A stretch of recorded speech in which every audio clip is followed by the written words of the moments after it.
Η Σόλωνος απόψε είναι πιο σκοτεινή από ό,τι συνήθως. Οι χαλασμένες λάμπες που αφήνουν μόνο μερικές νησίδες φωτός σε όλο το δρόμο, μαζί με τη συννεφιά παρά την κουφόβραση, με κάνουν να ανατριχιάζω. Η ζέστη, μαζί με τις μπύρες που έπινα προηγουμένως, με έχουν αφυδατώσει και μου προκαλούν τζαλάδα. Μετά από μήνες απομόνωσης και φόβου, χρειαζόμουν μια νύχτα διασκέδασης.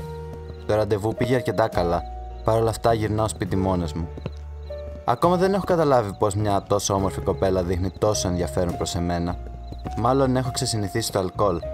Ήπια μόλις 2 μπύρες κι όμως έχω ένα κακό προαίσθημα και νιώθω πως θέλω να λιποθυμίσω. Κοιτάζω γύρω μου, αλλά δεν υπάρχει κανείς να με βοηθήσει. Ξάφνου βλέπω τα φώτα ενός αμαξιού να με πλησιάζουν. Νιώθω μια μικρή ελπίδα. Αισθάνομαι ότι πρέπει να ζητήσω βοήθεια. Ενώ ετοιμάζομαι να κάνω σήμα στον οδηγό για να σταματήσει, προτού προλάβω να κουνηθώ, ο διαπεραστικός ήχος των φρένων τρυπάει τα αυτιά μου. Είμαι τυχερός, σκέφτομαι. Ταυτόχρονα όμως, το μικρό άγχος που ένιωθα αρχίζει να μεγαλώνει. Τότε, 2 άντρες βγαίνουν από το αυτοκίνητο και μου φωνάζουν στη μητρική μου γλώσσα. Να μείνω ακίνητος. Καταλαβαίνω πως όλα τελείωσαν και τα πάντα αρχίζουν να σκοτεινιάζουν.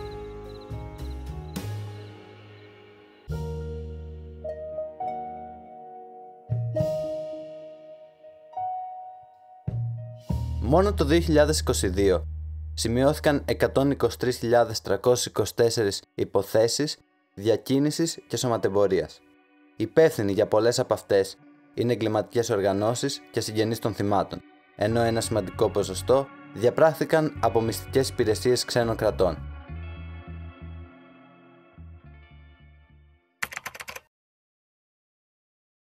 Το να εγκαταλείψω την πατρίδα μου ήταν η καλύτερη απόφαση που έχω πάρει ποτέ.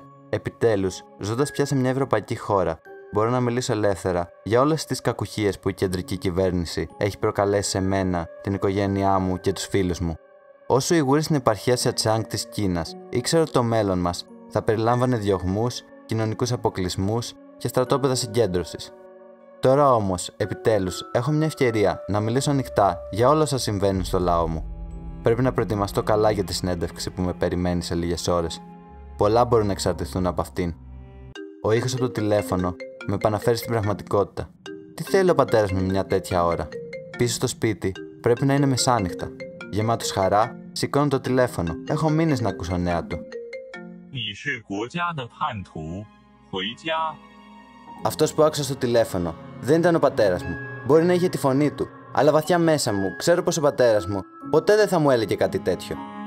Ώρες περνούν, αλλά εγώ δεν έχω τη δύναμη να σηκωθώ. Ακόμα δεν μπορώ να καταλάβω τι συμβαίνει. Ώσπου ένα δεύτερο τηλεφώνημα από έναν άλλο κινεζικό αριθμό έρχεται να αναταράξει τη σιωπή.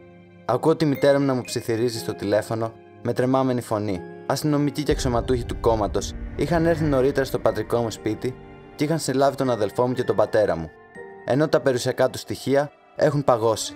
Αμέσως λέω στη μητέρα μου να πάρει το πρώτο αεροπλάνο για Αθήνα. Όμως και στην ίδια έχει επιβληθεί απαγόρευση εξόδου από τη χώρα. Η οικογένειά μου είναι πλέον όμηρη του κόμματος. Όμως η μητέρα μου με ορκίζει να μην γυρίσω πίσω. Ό,τι και να γίνει, να μην υποκύψω στις πιέσεις τους. Ο φόβος με κυριεύει. Έχω ακούσει άλλωστε και για άλλους ανθρώπους που ενώ είχαν ξεφύγει από την πατρίδα, έμαθαν αργότερα ότι τα ανήλικα μέλη της οικογένειάς τους είχαν αφαιρεθεί και οδηγηθεί σε ορφανοτροφία. Εύχομαι με όλη μου την καρδιά ο αδελφός μου να μην είχε την ίδια τύχη. Το μόνο που μπορώ να κάνω είναι να ελπίζω.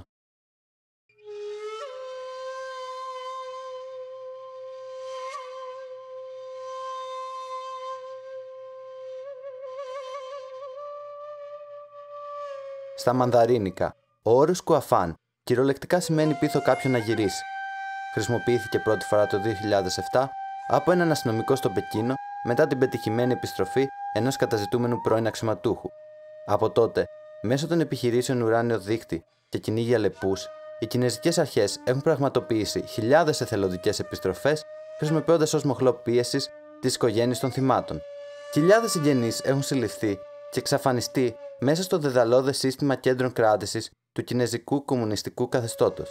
Εκατοντάδες ανήλικοι έχουν αποσπαστεί από τις οικογένειές τους και έχουν οδηγηθεί σε ορφανοτροφία, ενώ δεκάδες χιλιάδες δεν έχουν τη δυνατότητα να εγκαταλείψουν τη χώρα λόγω διαταγών απαγόρευσης εξόδου που έχουν εκδοθεί σε βάρος τους. Μήνες έχουν περάσει από την τελευταία φορά που μίλησα με την οικογένειά μου. Το έχω πάρει απόφαση ότι δεν θα υποχωρήσω. Το δίκαιο είναι με το μέρος μου. Άλλωστε, μέσω των λογαριασμών μου στα social media, καταγγέλλω όλα όσα περνάνε οι μειονότητες στην Κίνα και ο κόσμος δείχνει να ενδιαφέρεται να μάθει. Αυτή είναι πλέον η αποστολή μου. Παρά την αισιοδοξία που νιώθω, χάρη στην απρόσμενη επιτυχία της συνέντευξης, η σκέψη της οικογένειάς μου πίσω στην Κίνα με λυγίζει. Και τι ήταν αυτό που συνέβη προχθές? Ο σπιτονικοκύρης μου είπε ότι τον πλησίασαν δύο περίεργοι τύποι που έμοιαζαν με αστυνομικούς και τον προειδοποίησαν να διακόψει το συμβόλαιο μαζί μου και να με πετάξει από το σπίτι. Παρότι στην περιοχή μου συχνάζουν περίεργοι τύποι τον τελευταίο καιρό, νιώθω λες και όλα τα βλέμματα είναι πάνω μου. Και τα τηλεφωνήματα, περίεργοι αριθμοί, περίεργες ώρες και ποτέ καμία απάντηση, παρά μόνο σιωπή στην άλλη άκρη της γραμμής. Ένα τούβλο προσγειώνεται στο σαλόνι μου. Αμέσως τρέχω στο σπασμένο παράθυρο για να δω με την άκρη του ματιού μου μια μοτοσικλέτα να στρίβει βιαστικά στη γωνία. Εκείνο το βράδυ και τα επόμενα δεν κοιμήθηκα. Όταν ο βασανισμός της οικογένειας δεν αποδειχτεί αρκετός για να πείσει τον φυγόδικο να επιστρέψει, τότε αρχίζουν οι επισκέψεις στη χώρα διαμονής του. Κινέζοι αξιωματούχοι, ιδιωτικοί detective, μπράβοι και πρώην τοπικοί αστυνομικοί μπορεί να χρησιμοποιηθούν από το καθεστώς, με σκοπό να απειλήσει τον ίδιο, παρακολουθώντας τον και βανδαλίζοντας την περιουσία του. Οι απειλές δεν περιορίζονται μόνο στον ίδιο, καθώς οι Κινέζοι πράκτορες φροντίζουν να πλησιάζουν και πρόσωπα που έχουν δύναμη πάνω στον καταζητούμενο, όπως ο ιδιοκτήτης του σπιτιού του και ο εργοδότης του. Μήπως είναι όλα ιδέα μου? Οι 2 τελευταίοι μήνες απομόνωσης στο καινούριο μου σπίτι με έχουν κάνει να νιώθω παρανοϊκός. Πώς θα μπορούσαν τα μπλοκάμια του Κινέζικου κράτους να φτάσουν μέχρι την Αθήνα, μια ευρωπαϊκή πρωτεύουσα? Παρά την παράνοιά μου, τον τελευταίο καιρό δεν έχω αντιληφθεί κάτι το ασυνήθιστο. Ταυτόχρονα, το συναίσθημα που με κατακλείζει είναι η μοναξιά. Ίσως θα πάω σε αυτό το ραντεβού. Το follow στο Instagram και τα μηνύματα που ακολούθησαν ήρθαν μάλλον την πιο κατάλληλη στιγμή. Χρειαζόμουν να βγω έξω, να δω άλλους ανθρώπους, να φλερτάρω, να χορέψω και να νιώσω ξανά ελεύθερος. Ξύπνησα σε μια κατάμεστη αίθουσα του Ελευθέριος Βενιζέλος με τα φώτα να με τυφλώνουν. Νιώθω πως δεν μπορώ να κουνηθώ, δεν μπορώ να μιλήσω, δεν μπορώ καν να θυμηθώ τι έχει συμβεί, ούτε πως βρέθηκα εδώ. Το τελευταίο πράγμα που θυμάμαι είναι το όμορφο πρόσωπο της Τσεν από χτες το βράδυ. Κοιτάζω στα δεξιά μου και τη βλέπω να μου χαμογελάει. Σιγά σιγά όμως η μνήμη μου επανέρχεται και νιώθω θυμό να με κατακλείζει. Ήταν όλα μια παγίδα από την αρχή. Δεν θα τους αφήσω όμως να τα καταφέρουνε. Πρέπει να βρω έναν τρόπο να ξεφύγω. Ξάφνου, ακούω από το βάθος μια αναγγελία επιβίβασης για πτήση προς Πεκίνο. Οι 2 άντρες από το προηγούμενο βράδυ με σηκώνουν και πλησιάζουν τους υπαλλήλους της αεροπορικής. Η Τσεν τους ρωτάει αν μπορούμε να επιβιβαστούμε πρώτοι, λέγοντας πως είμαι μεθυσμένος. Οι υπάλληλοι συμφωνούν και αφού περάσαμε το σχετικό έλεγχο, μπήκαμε στο αεροπλάνο. Τα πάντα γυρίζουν γύρω μου. Νιώθω ετοιμένος. Παρά τις προσπάθειές μου, νίκησαν. Νιώθω το σκοτάδι να με κατακλείζει ξανά. 110 μυστικά αστυνομικά τμήματα διαθέτει η Κίνα σε διάφορα μέρη του κόσμου, συμπεριλαμβανομένης και της Ελλάδας.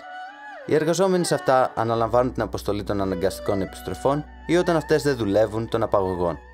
Σε κάποιες χώρες όπως η Ταϊλάνδη ή τα Ηνωμένα Αραβικά Εμιράτα έχει καταγραφεί συνεργασία μεταξύ των τοπικών αρχών και της Κίνας.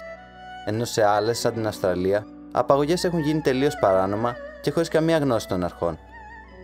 Μόνο το 2019, 2.041 απαγωγές και αναγκαστικές επιστροφές έγιναν γνωστές, κάποιες από αυτές και στη χώρα μας. Ο πραγματικός αριθμός θα μπορούσε να είναι πολύ μεγαλύτερος, ενώ αυτός ο αριθμός δεν είναι καν κοντά στα συγγενικά πρόσωπα που η ζωή τους καταστράφηκε, χωρίς τις περισσότερες φορές να φέρουν κάποια πραγματική ευθύνη, απλά και μόνο για να προσαχθούν οι εχθροί του καθεστώτος.